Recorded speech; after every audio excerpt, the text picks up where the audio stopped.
si je peux mettre, on est très content, pour ça que je te saute dessus, si je peux me permettre, à chaque fois qu'on a un UX forum exosquelette, c'est aussi pour essayer de convaincre, pour vous dire, et pourquoi les grandes structures, c'est que ça n'est pas, bien sûr, quand on a, j'allais dire 100 000 personnes, ou même quand on a 20 000 ou 6 000, on a envie de solutions, j'allais dire globales, de solutions d'ensemble. C'est vrai, mais encore une fois, ça sera vrai, c'est-à-dire que l'acceptabilité elle est toujours progressive et toujours avec une attention extrême à la personne comme tu le fais. Juste peut-être de ton côté, si tu peux peut-être te lever qu'on voit et que moi je puisse faire une photo aussi. Oui, donc c'est très intéressant ce qui a été dit. Et il y a plusieurs choses qui sont là. C'est que manutentionner une caisse dans une entreprise ou avoir un exo pour un opérateur, on doit régler une des problématiques qui est les contraintes physiques liées au poste de travail. Dans le domaine du soin, on se rend compte qu'il y a un autre élément. C'est pas une caisse qu'on manipule, qu'on mobilise, c'est une personne humaine. Et mobiliser une personne, c'est complètement différent de manutentionner une caisse. Ça change tout. Il y a une notion de relation de service qui doit primer par rapport à tout ça. Et que permet l'exosquelette? L'exosquelette permet à un moment donné d'enlever un coefficient dans l'équation. C'est-à-dire que la personne, pour être dentiste par exemple, je dois maintenir une position, je dois faire attention à ma gestuelle, etc. Mais tout l'effort que je fais, qu'il soit conscient ou inconscient, pour maintenir cette position, c'est un effort aussi mental qu'on ne peut pas avoir pour faire le travail. Donc si on arrive à enlever une partie de l'effort pour maintenir une position, pour faire une gestuelle, on peut faire un travail qui sera peut-être encore de meilleure qualité, mais qui sera de toute façon différent.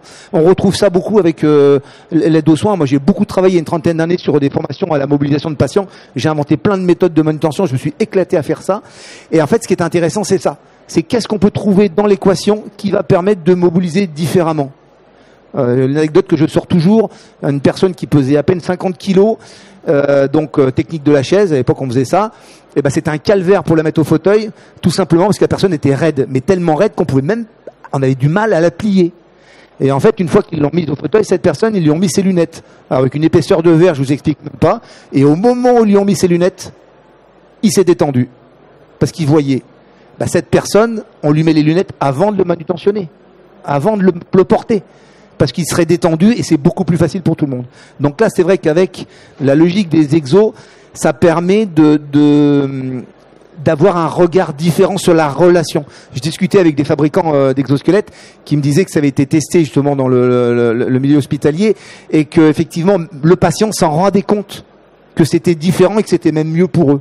Donc il y a un vrai atout de cette technologie, mais quelles sont les contraintes ?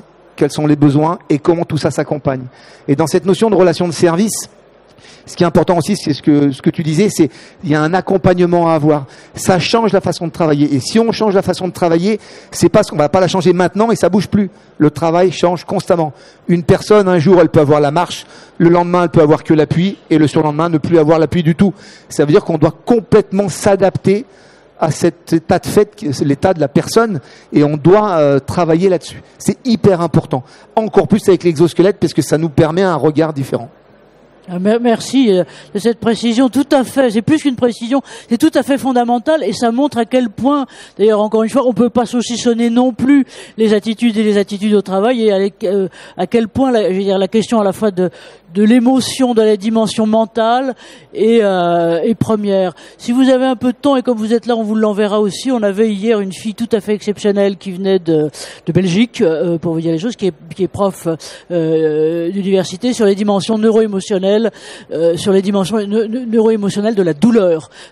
Souvent, la question de la douleur n'est pas vraiment prise en compte, ou en tout cas, elle est plutôt prise en compte à titre de médicament. Donc voilà, on répond à un symptôme par quelque chose qui peut le retirer. Et en fait, on voit bien à quel point, et je dirais dans vos deux explications, donc à la fois Frédéric et vous tous, à quel point la question de la charge mentale, mais en même temps, ça peut être aussi le plaisir mental du service. Et c'est quand même à ça qu'on doit essayer d'aboutir. Là, on est beaucoup, et souvent, c'est un peu le problème de la prévention. C'est pour ça que, moi, j'aime pas le terme de prévention. Nous, on dit plutôt le terme de prévenance.